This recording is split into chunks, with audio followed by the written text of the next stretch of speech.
On the southern edge of the Arabian Peninsula, Yemen sits on a living seam, where the planet's crust has been pulling apart for millions of years, as if the Earth is quietly unzipping itself. And just offshore, Socotra feels like a biological accident that never got corrected.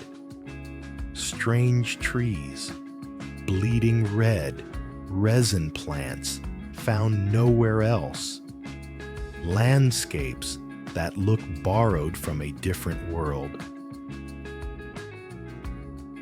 Then, there are the city's mud brick towers rising in stacked patterns as if architecture learned to climb before modern steel ever existed. So what happens when a land is both a fracture line and a sanctuary, both fragile and impossibly enduring? And who keeps a place alive when the ground, the climate, and history never stop shifting?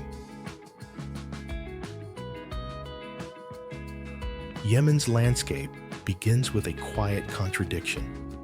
It is often imagined as a single sun-baked desert, yet the country is built like a stepped amphitheater, coastal plains that shimmer with heat, a sudden wall of mountains, then a high plateau where air thins and nights can feel surprisingly cold.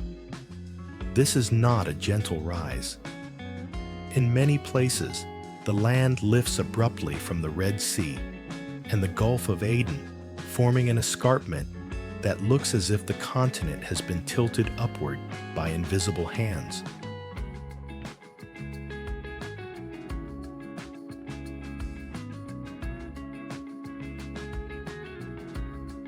That invisible force is geology. Yemen sits near one of the most dramatic, unfinished stories on Earth, a region where tectonic plates have been stretching and cracking, creating the rift systems of the Red Sea and the Gulf of Aden. Over immense spans of time, this pulling apart reshapes coastlines, opens basins, and stirs volcanic heat beneath the crust.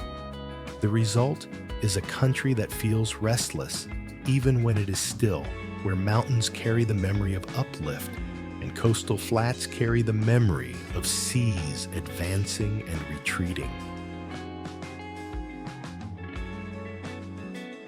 In the west, the Tihama coastal plain runs along the Red Sea, low, hot, and bright with humidity that clings to skin and wind, that tastes faintly of salt.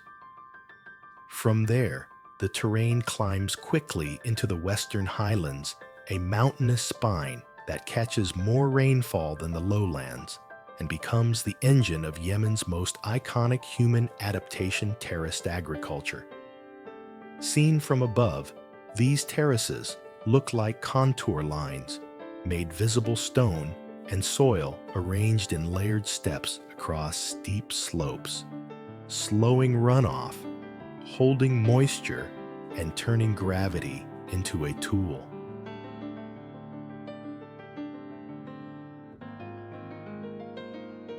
Higher up the plateau, around Sana'a and the central highlands, can feel like a different latitude.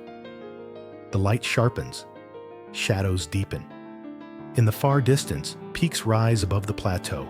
Among them, Jabal an-Nabi Shuaib, roughly 3,666 meters, the highest point on the Arabian Peninsula. The presence of such elevation changes the entire logic of weather. It creates pockets of cooler air, seasonal rains, and a patchwork of microclimates valleys that trap warmth ridges that take the wind slopes that grow greener on one face and stay austere on the other.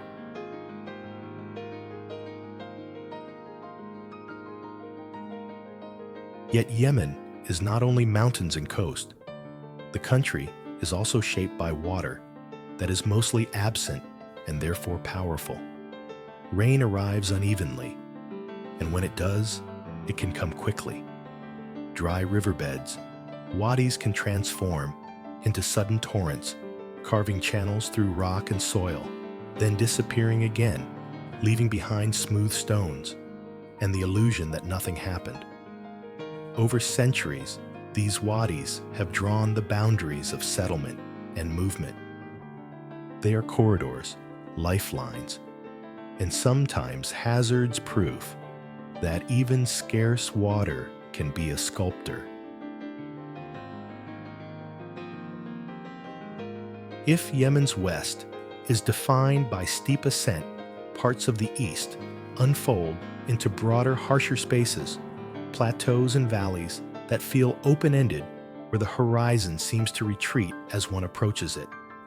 Here, the land can look older, more weathered, and more exposed.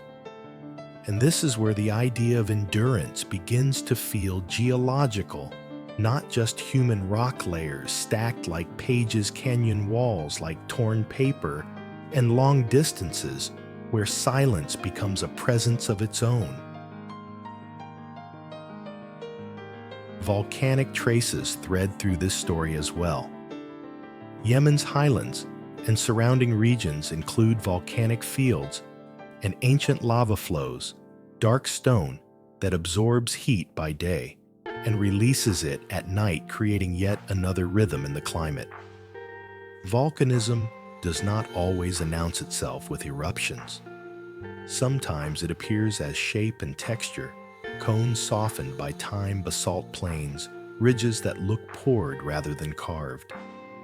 Even without spectacle, the implication is clear.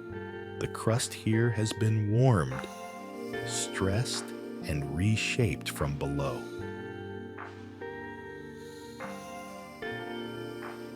Then the country's geography makes one more sudden turn out to sea. Off Yemen's southern coast, Socotra rises like a separate chapter. Its isolation is part of its power. Geologically, it carries a blend of ancient rock and limestone plateaus, sculpted by wind and rare rains into stark forms that can feel otherworldly. Monsoon winds can slam the island with seasonal force, and the coastline can switch from calm to violent depending on the time of year. On land, the interior can appear almost lunar pale stone, hard light, sparse shade, until vegetation interrupts the austerity with shapes that look invented rather than evolved.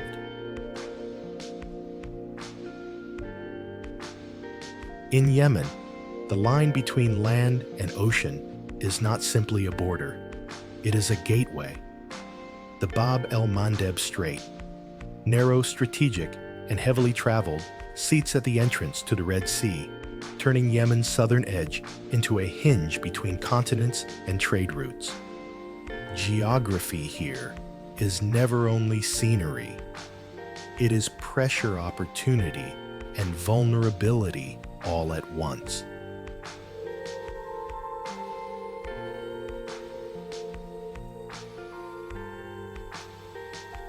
And so, the terrain becomes more than a backdrop for a documentary. It becomes a living logic that explains everything that follows: why towns cling to ridges or hide in valleys, why terraces climb like stairways, why ports mattered, why isolation could preserve wonders, and why scarcity could shape culture as much as abundance.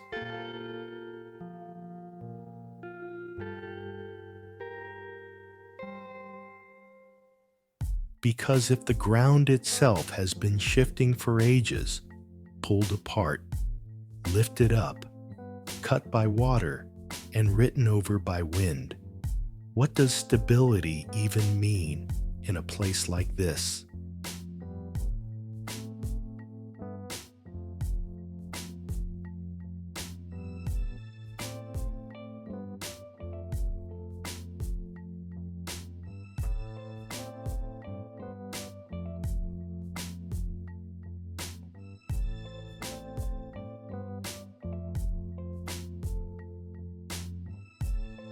Yemen's ecology is often misunderstood for the same reason its geography is the mind expects one: climate, one palette, one predictable set of life. But Yemen is stitched together from sharp transitions, sea to plain, plain to cliff to high plateau. So nature responds with variety. Life here is not spread evenly like a blanket. It gathers where conditions allow it, then disappears again, as if the land is testing how much living matter it can afford to hold.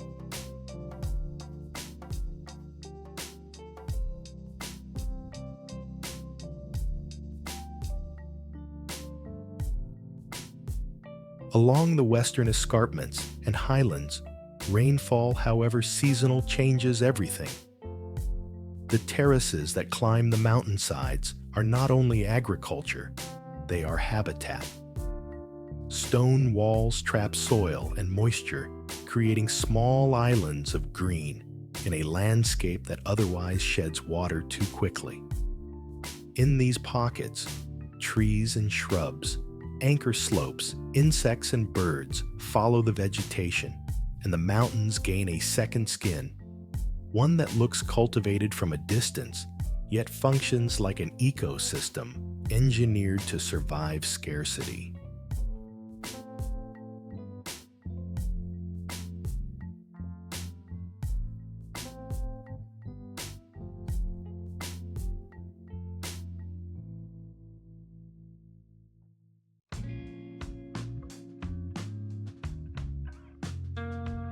In the higher elevations, the air cools, and certain plant communities hold on, where they can, among them, juniper woodlands, in parts of the Yemeni highlands, remnants of a greener past. These are not endless forests. They are fragile strongholds shaped by altitude grazing pressure and changing weather. And with them comes a cast of birds, whose names sound almost like geographic coordinate species, tied to South Arabia's heights and rocky slopes, small tough, adapted to thin air, sharp sun, and the logic of cliffs.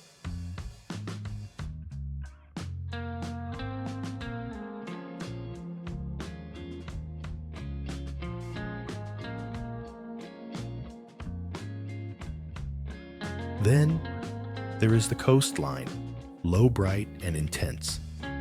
The Red Sea and the Gulf of Aden bring marine productivity, while the Tihama Plain endures heat that can feel relentless. Here, life makes different bargains, timing activity to cooler hours living close to water, enduring salt and wind.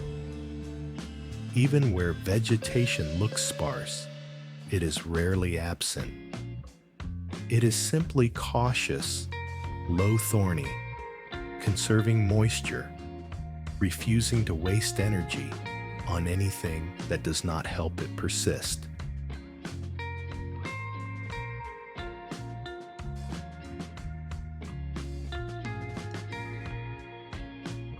But Yemen's most startling ecological chapter lies offshore, where the sea becomes a moat around an island that evolution treated like a private laboratory, the Socotra archipelago. Socotra's fame is not just beauty. It is difference measurable, documented, almost unbelievable. The islands hold 825 plant species, and 307 of them, about 37%, are endemic, meaning they exist nowhere else on Earth. That level of endemism is the kind that makes biologists reach for superlatives, because it suggests long isolation and long experimentation by nature.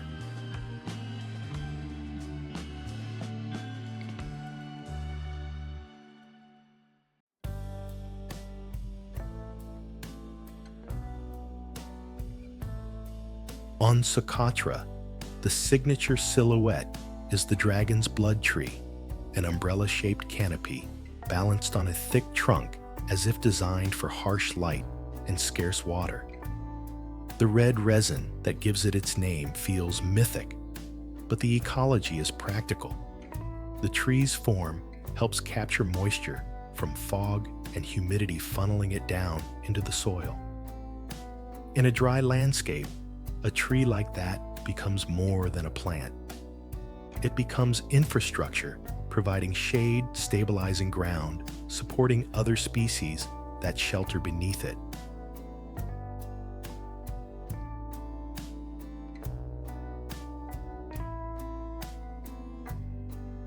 Yet the most cinematic creatures often carry the most delicate futures. Reports from journalists and scientists describe dragons' blood forests as increasingly overmature stands of old trees, with too few young ones rising to replace them. Stronger cyclones have uprooted trees that took centuries to grow. Goats essential to local livelihoods can also be devastating when grazing pressure becomes too intense, eating seedlings before they ever become saplings. Climate stress tightens the equation further. Less predictable, rainfall, harsher extremes, and fewer safe years for slow-growing species to regenerate.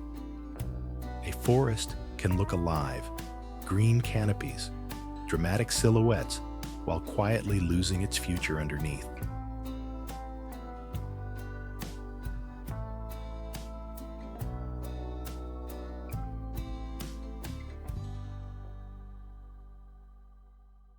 Socotra's biodiversity is not only terrestrial. Its waters are part of the storied marine ecosystems shaped by currents, upwelling, and the mixing of sea systems near the Arabian Sea. Coral, fish, seabirds, and coastal life form another layer of richness, one that can be harder to film, but impossible to ignore. Even Socotra's birds reflect its uniqueness. Conservation sources point to numerous important bird areas identified across the archipelago, hinting at how many migrations, nests, and survival strategies converge on these windswept rocks. Back on the mainland, Yemen's wildlife becomes more elusive and, in some cases, more endangered. Few animals carry as much symbolic weight as the Arabian leopard, assessed as critically endangered, with estimates of only around 120 individuals remaining across its range. This is the kind of number that changes the meaning of a sighting. It turns a footprint into a headline, a shadow into a question. In Yemen's rugged landscapes, such a predator would traditionally move through remote mountains and broken terrain places where human presence is thin, where survival depends on secrecy and patience. But small populations are vulnerable to everything at once: habitat loss, decline of prey, conflict, and the simple brutality of chance.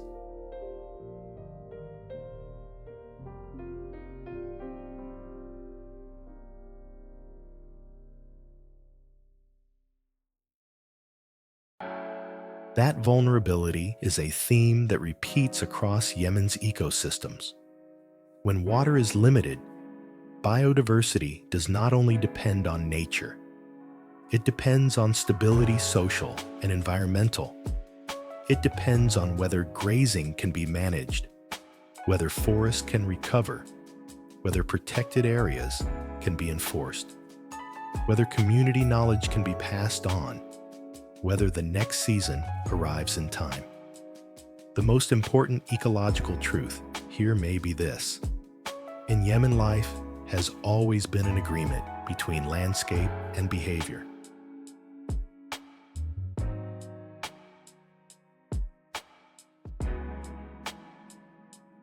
That is why Yemen's biodiversity cannot be portrayed as a museum exhibit. It is not static. It is living negotiation. Terraces are rebuilt stone by stone after storms. Herds move across highlands and valleys in patterns learned over generations. Islands guard species that can't simply relocate when conditions change.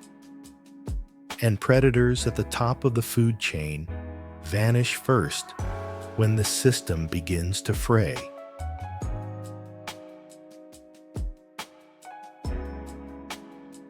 So, the ecology of Yemen is not merely what lives here.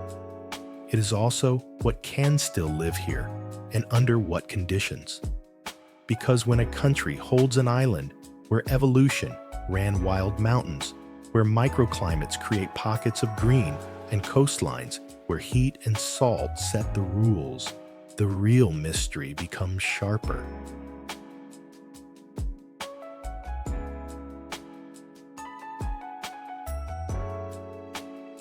What kind of human history grows out of such a landscape? And how does culture form when survival itself demands invention?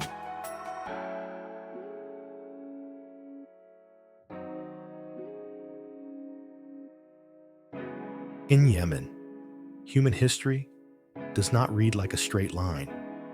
It reads like terraces, built in steps, repaired after damage, held together by patience.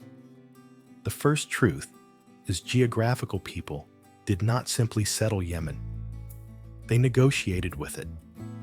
They learned where rain pauses long enough to matter, where stone can hold a wall, where a valley becomes a corridor, where a ridge becomes safety. High in the mountains, terraces climb slopes that look too steep to be useful. Yet for thousands of years, those steps have turned gravity into agriculture. Evidence suggests that terracing in Yemen reaches deep into the ancient past, an early answer to a hard question: how can food be grown where soil would otherwise wash away? Over time, terraced fields became more than farmland. They became a social system. A community could be read in the lines of its walls, who maintained them, who shared water, who repaired damage after a storm, who inherited a plot, who left, who stayed. And water? Always, water shaped culture as much as it shaped valleys. In places where rainfall is seasonal and unpredictable, the act of capturing it becomes a kind of philosophy. Cisterns, channels, and careful timing turned into inherited knowledge. Survival depended on memory. When the rains usually come, where they usually fail, how to plant for a year that might disappoint.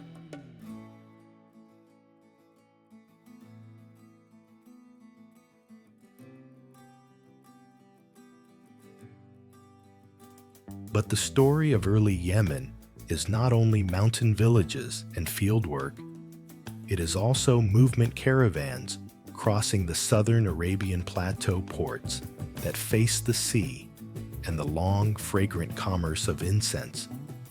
For ancient Mediterranean and Near Eastern worlds, South Arabia was not a blank on the map. It was a source of luxury and ritual frankincense and myrrh traveling north by camel, then out again across empires and languages. Yemen's position near key sea lanes and land routes made it a hinge between Africa and Arabia, between the Indian Ocean and the Red Sea, between inland kingdoms and coastal exchanges.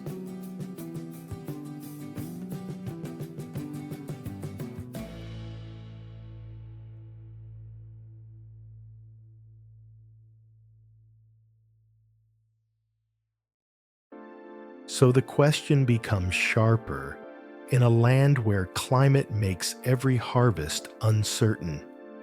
How did wealth and civilization grow at all?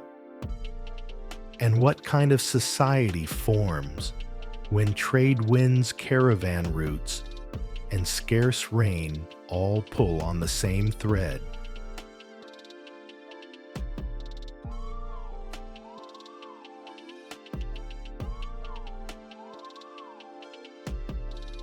One answer rises from the desert edge near Marib, where ancient engineers attempted something almost audacious to turn a valley into an oasis by force of design. The Great Dam of Marib, often described as a wonder of ancient hydraulic engineering, was not simply a structure. It was an idea that water could be held, shared, directed, and turned into stability.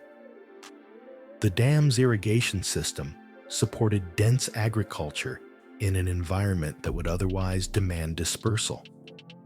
It offered a different type of security, not walls against an enemy, but stored water against the future.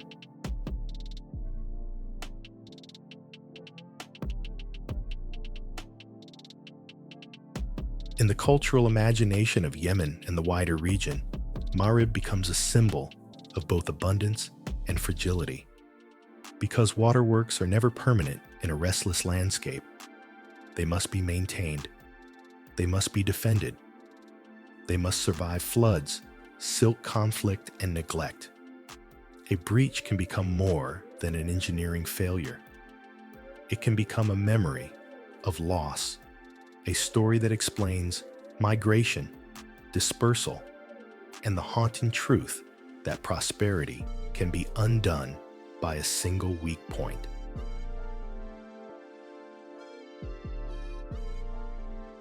Language and writing also shaped identity early on. Long before modern borders, South Arabia developed its own scripts and inscriptions, carved messages that outlasted the voices that spoke them. These traces are not only old, they prove that Yemen's past was literate, organized, and self-aware, capable of recording gods, kings' trade, and law in enduring lines. Even for viewers who never see an inscription clearly on screen, the concept matters. This was not a forgotten margin of history. It was a center of its own world. And culture did not move only along trade routes. It also grew inward into daily ritual. Architecture became a response to climate and community thick walls for insulation, narrow openings, for shade courtyards, for private air and light. Settlements leaned into defensible positions on ridges and plateau edges, where a village could see far, where a community could remain together. Nowhere is that architectural imagination more striking than Sana'a. Set around 2,200 meters above sea level, the old city has been inhabited for more than 2,500 years, and its skyline is built from multi-storied tower houses, earth turned into vertical geometry. Its heritage is recorded in staggering detail, dozens upon dozens of mosques and public baths, and thousands of historic houses dense layered alive. The buildings look decorative from afar, white tracery against dark walls. But up close, they reveal something more intimate. A city designed to breathe in mountain air, to gather families in stacked rooms, to hold community life within walking distance of prayer and market. The question shifts again. What does it do to a people's sense of self when home is literally built upward, when living space becomes a tower, and history becomes something visible in every facade? Then far to the east, in Wadi Hadramaut, another human invention rises from a different logic, the walled city of Shibam. Here the towers are not simply tall. They are clustered, tightly packed, sun-dried mud brick structures, reaching up like a forest of architecture. Some stand up to 7 stories high, and the city's 16th century form has earned it a nickname that feels almost unbelievable, a Manhattan of the desert. But the purpose was not glamour. It was survival. Building upward and close together meant defense density, and protection, an urban answer to a landscape that offered little shelter. Shibam also sits at the edge of ancient movement caravan routes that once carried goods across southern Arabia. Its grid-planned street squares, a fortified shape, feels like an organized heartbeat in a wide, unforgiving space. It is a reminder that desert does not mean emptiness. It can mean strategy. It can mean planning. It can mean a city that learned to stand tall because spreading out was too dangerous. And beyond the mainland, Socotra adds a different kind of cultural depth, one built from isolation. The Socotri people have their own language. Socotri, part of the modern South Arabian languages, distinct from Arabic in origins and structure. Language here is not only communication, it is an archive of how an island names wines, seasons, plants, and sea conditions. It carries knowledge that never needed to be written down, to remain precise knowledge that lives in speech and storytelling, in the practical poetry of survival.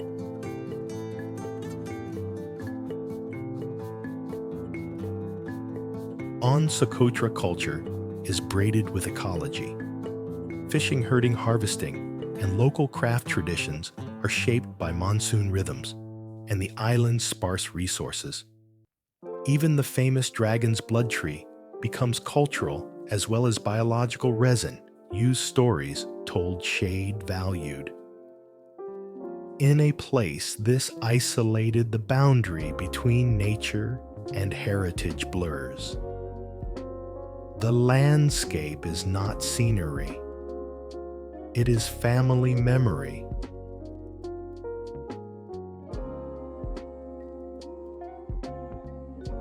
So, Yemen's early culture can be understood as a spectrum of adaptations. Terraces that domesticate mountains, waterworks that attempt to tame valleys, cities built from earth that rise into art trade routes, that turn scent into wealth, and island languages that preserved identity by refusing to dissolve into the mainland.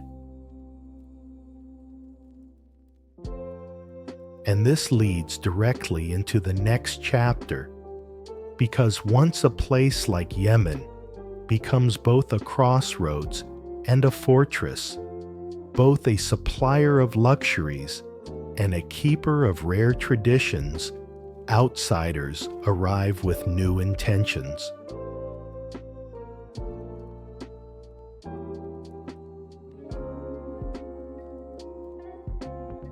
Who came next? Explorers, traders, colonizers, pilgrims, and what did they change or fail to change?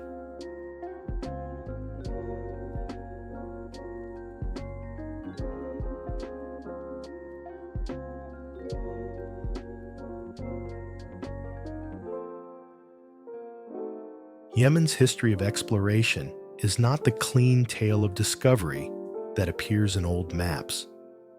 It is a story of constant contact of strangers arriving not because Yemen was hidden, but because it was unavoidable. The coastline faces one of the world's great maritime corridors. The mountains guard interior routes that once carried the most desired luxuries on earth. And the country's valleys and highlands, shaped by scarcity, produced societies that learned how to organize water trade and power with unusual precision. Long before modern nations argued over borders, ancient South Arabian kingdoms rose here, known through archaeology inscriptions and the echoes of classical writing. Names like Saba and Himyar are not just romantic labels. They signal an era when Yemen was tied into wider networks of commerce, diplomacy, and belief. frankincense, and myrrh, resins used in temples, rituals, and medicine, moved north in caravans, crossing deserts toward the Mediterranean world. The trade did more than enrich elites. It demanded infrastructure-safe routes, staging points, taxation systems, alliances, and sometimes war. In a land where water was precious and terrain was steep, power often meant controlling the places where movement was possible. This is where Yemen's landscape becomes political. Mountain passes become gates. Valleys become funnels. High plateaus become watchtowers. The geography doesn't simply host civilization, it shapes the kind of civilization that can survive. And when trade becomes the bloodstream of a region, every outside power begins to look at the map with the same question: who controls the arteries?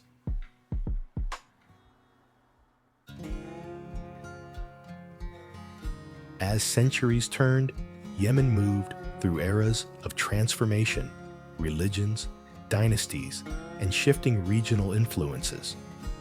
Islam arrived and reshaped the cultural and political framework of the peninsula, tying Yemen into the wider intellectual and spiritual world of the Islamic civilization.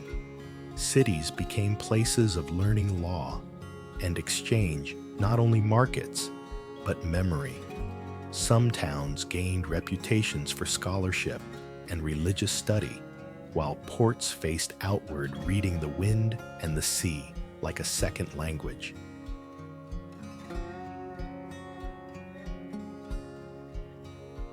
And then a new commodity began to link Yemen to global taste in a different way. Not incense rising in temples, but coffee rising in cups.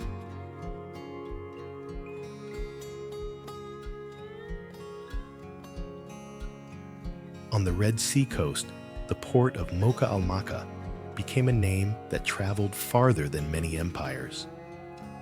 For centuries, coffee beans from Yemen and the wider region moved through this port into the Ottoman world and beyond, and Mocha became a shorthand in distant places. For a flavor, an origin, a romance. The truth is more complex than a single port controlling a single drink. But the cultural impact is undeniable. Yemen became associated with coffee at a global scale, and that association still survives in language long after trade routes changed.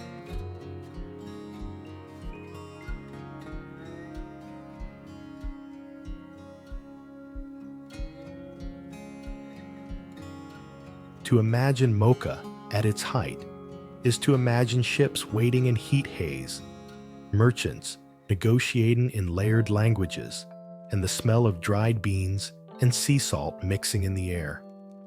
The port's importance was never only economic, it was symbolic.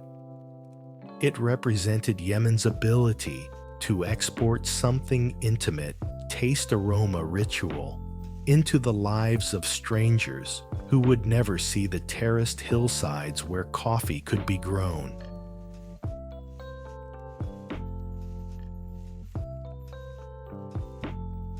But trade routes do not remain stable. Empires rise and fall, and global shipping patterns shift like sand. As European maritime powers expanded their reach and new sea lanes grew in importance, Yemen's strategic position became even more contested. The narrow gate of the Bab el-Mandeb Strait, near the southern entrance to the Red Sea, sits like a choke point between oceans. Whoever influences this corridor influences more than local commerce. It touches global shipping politics and military calculation.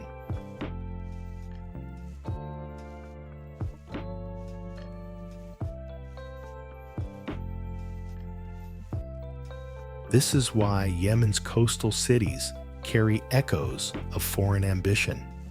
Aden, with its natural harbor set inside the crater of an extinct volcano, is one of those places where geography feels like destiny. In the 19th century, Aden became a critical coaling station and strategic port in an era when steamships and imperial logistics demanded reliable stops.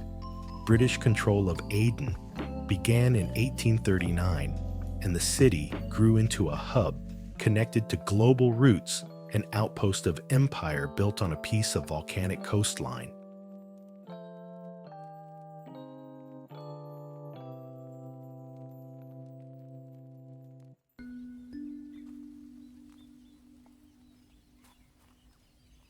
Aden's story is not only about outsiders.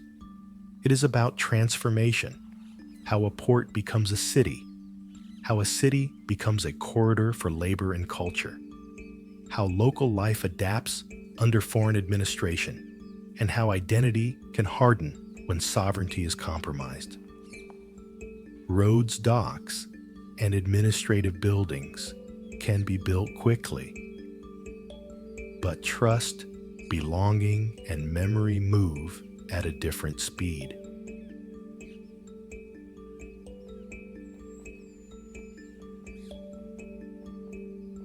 So when Yemen's modern political story begins to form through anti-colonial movements and regional shifts, Aden becomes one of its loudest chapters. British rule in the south ended with independence in 1967, and the following decades saw Yemen divided into two states, one in the north, one in the south, each shaped by its own alliances, ideologies, and internal struggles.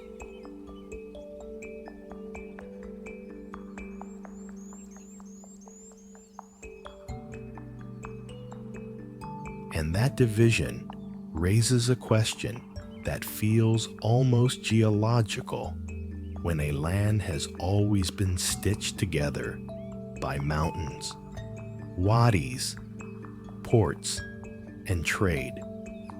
What happens when politics tries to cut it into separate pieces?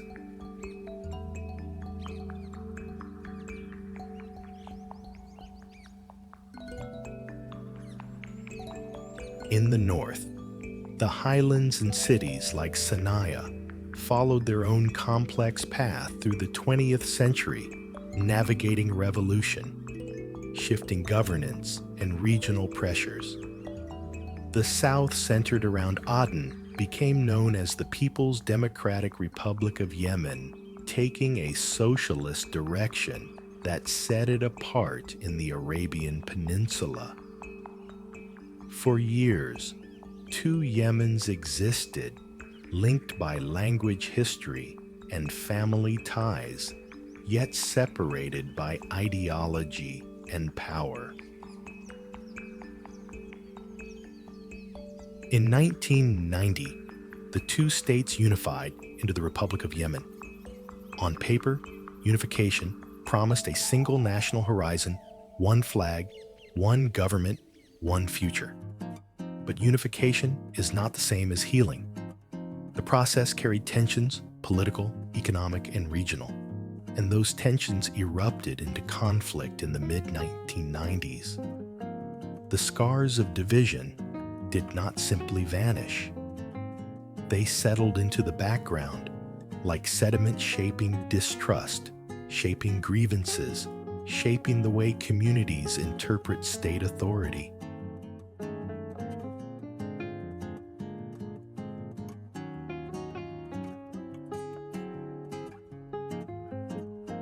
At the same time, Yemen's older cities continue to hold their own form of continuity, an architectural history that does not depend on modern stability to remain meaningful. Sana'a's tower houses, with their geometric windows and white painted patterns, stand like stacked chapters of family life. They were built from earth and stone, but maintained through social rhythm repairs, replastering the quiet labor of keeping walls sealed against rain and time. Shibam in Hadramaut remains one of the most astonishing examples of vertical mud brick urbanism, a city designed not only to live in, but to defend.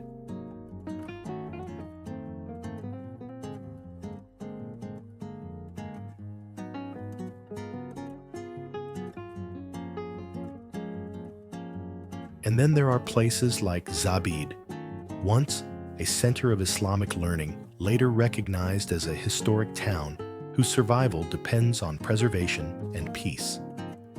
These towns reveal another truth. Yemen's heritage is not carved into immovable granite.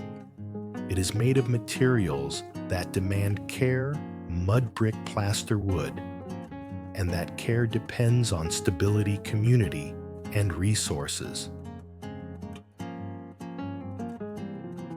Beyond cities and ports, Yemen's history also includes migration that moved outward rather than inward.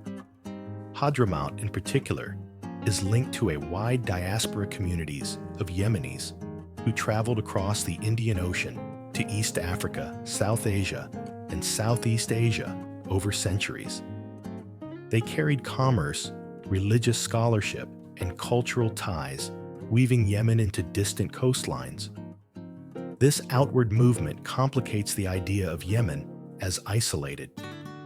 Even when Yemen struggled internally, Yemenis were present in other worlds, creating networks of family and trade that could outlast governments.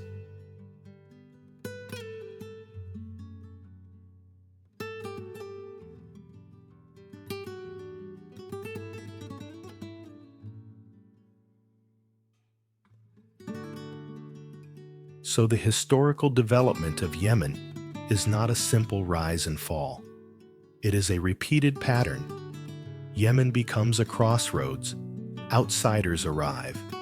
Local systems adapt.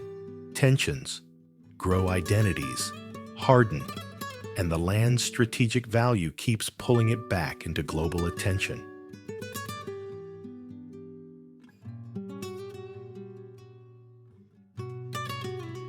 And that leads into the present with uncomfortable clarity, because when a place holds such beauty, such heritage, and such strategic geography, modern pressures rarely arrive gently. What happens when history stops being a background and becomes the daily weather of ordinary life? Modern Yemen cannot be described honestly without acknowledging how tightly daily life is tied to crisis and how stubbornly culture continues anyway. After years of conflict and economic strain, humanitarian needs remain vast. UN reporting for the 2026 Yemen Humanitarian Needs and Response Plan lists about 23.1 million people in need, with 10.5 million targeted for assistance at the plan's launch in late 2025. In 2025, OCHA similarly warned of a deepening humanitarian crisis with more than 19 million requiring humanitarian assistance. Numbers like these can feel abstract until they are translated into the simplest question a household asks every morning: is there enough water, food, fuel, and medicine to make it through the day? Water in particular shapes Yemen's modern stress like a slow, continuous earthquake. UNICEF reporting has highlighted how poor water sanitation and hygiene conditions affect millions, including figures such as 17.4 million people facing wash risks in 2025. Humanitarian reporting increasing disease, vulnerability, and compounding pressure on health services. In a country where terraces and dams once symbolized mastery over scarcity, the present reality often feels like scarcity reclaiming the conversation. Wells deepen, pumps run longer, costs rise, and when infrastructure breaks, whether through neglect, damage, or lack of fuel water, stops being a resource and becomes a daily countdown.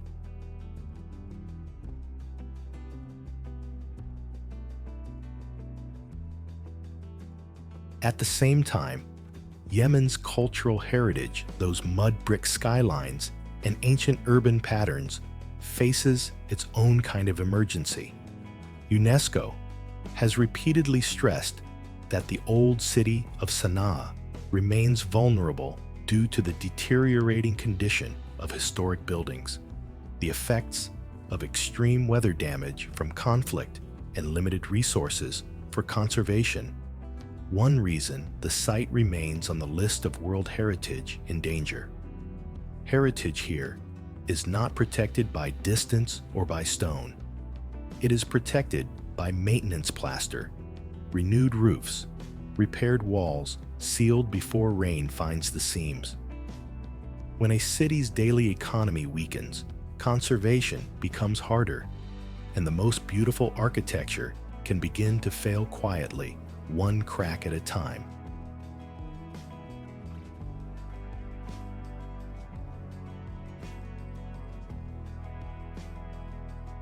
And yet Yemen is not only a story of loss, it is also a story of continuity, of people insisting on normality in the smallest rituals. Markets still form their living geometry cellars, calling out prices, spices stacked like pigments, bread carried home in bundles that steam in the morning air. Coffee culture persists, carrying the memory of Mocha not as a museum fact, but as a living habit, hospitality conversation, the social glue of being together, even when circumstances push people apart.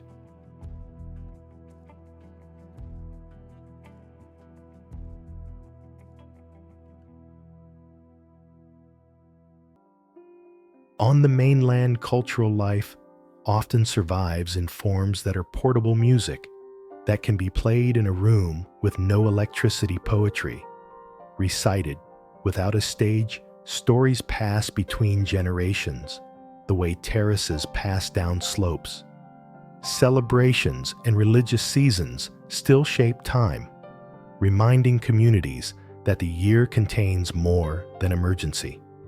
In many places, weddings still happen, sometimes smaller, sometimes postponed, sometimes adapted, because culture does not ask permission from politics to exist.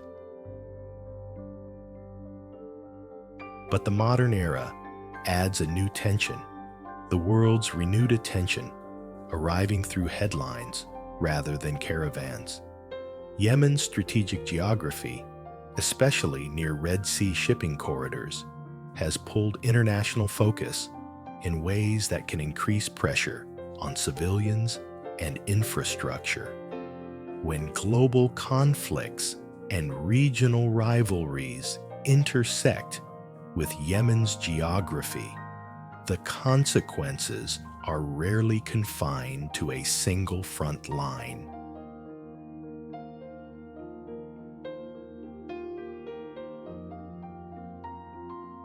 This is where Socotra becomes a symbol of the entire contradiction. For years, Socotra has been portrayed as untouched, a rare place where nature appears to have survived history. Conservation assessments warn, however, that threats to Socotra's values are increasing, including infrastructure development, invasive species, land use change, and unsustainable resource use. UNESCO-linked initiatives have also emphasized the need for sustainable tourism and heritage conservation on the archipelago, precisely because attention can be its own form of damage when it arrives too quickly.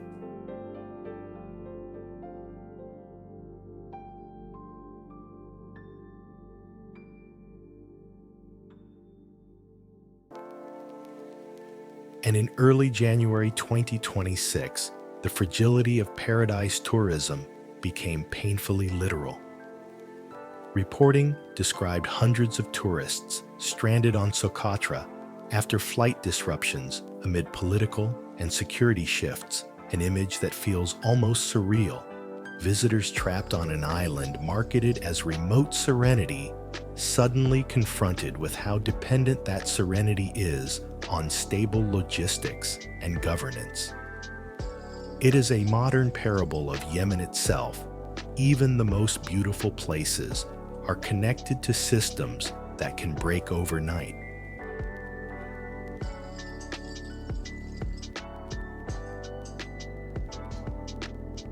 So modern Yemen exists in overlapping realities. There is the Yemen of heritage Sana'a's patterned windows and Shibam's vertical mud brick streets. There is the Yemen of ecology, Socotra's rare species and vulnerable landscapes. There is the Yemen of daily culture, coffee hospitality, craft rhythm, prayer music. And there is the Yemen of crisis water stress, fragile services, and the long shadow of conflict.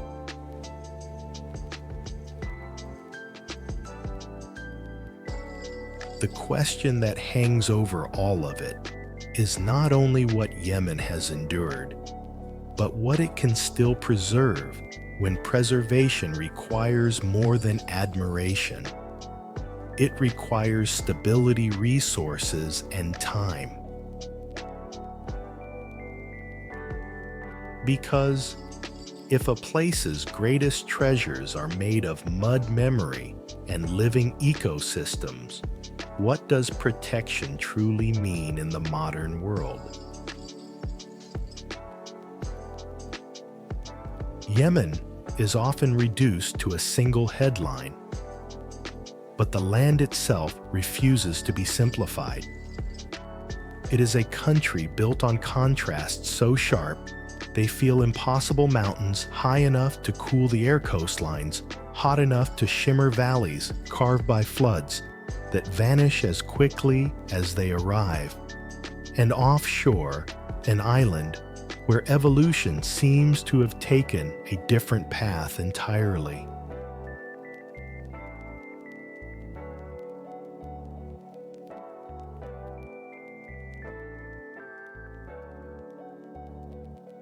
In Yemen, the earth is not a silent stage. It is an active force. Rift lines pull the crust apart in slow motion. Wadis rewrite their own routes. Monsoon winds shape shorelines and schedules. And in the middle of all that motion, people built upward mud brick cities that stand like stacked memory terraces, that climb slopes like proof of patience, and rituals that turn scarcity into community.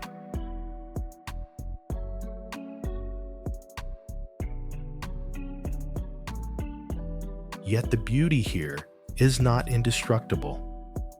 Heritage made from earth needs constant care.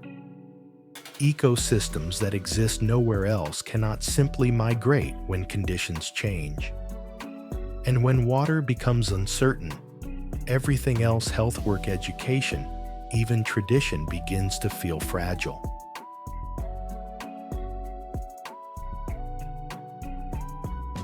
Still, Yemen's story is not only about what is at risk. It is also about what remains resilience in everyday life, dignity in craft, and hospitality, the quiet strength of people who keep rebuilding what the world assumes is already gone. Yemen is a reminder that a place can be both wounded and wondrous at the same time.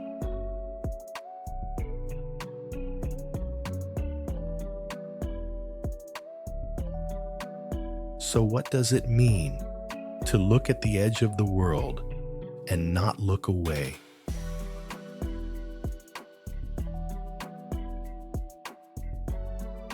If Yemen's landscapes leave anything behind, it is responsibility. Learn the names of the places beyond the headlines: Sana'a, Shibam, Zabid, Aden, Socotra. Treat rare ecosystems as living communities, not backdrops. Support responsible, local-led conservation where possible. Respect culture as something breathing, not something frozen in a travel brochure. And when sharing stories, choose the ones that protect humanity instead of consuming it.